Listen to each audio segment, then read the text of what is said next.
Сен сігістіріп тұрсың. Қотақта сігістірмедім. Ол қотақ мұрын сұқпайтын жерге сұғады. Көлікті тоқтат.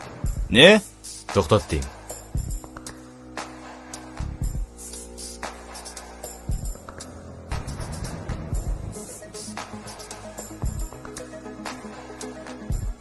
Менің басымда мәселе жеткілікті. Оған қоса сен серіктестерімізбен қырылмақсың. Ол қотақ өз дөрекілік танытады.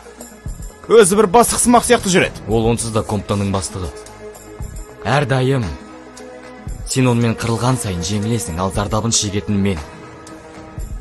Сен ол аймақтан кетесің, адамдарын жайына қалдырасың, немесе өзіңе басқа серіктестер іздей бер. Сен сігістіріп тұрсың. Қотақта сігістірмедім.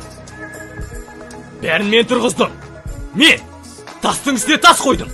Саған қайдағы бір негірдің сөйлеген ұнамағандықтан бәрін жоққа шығаратын ойым жоқ.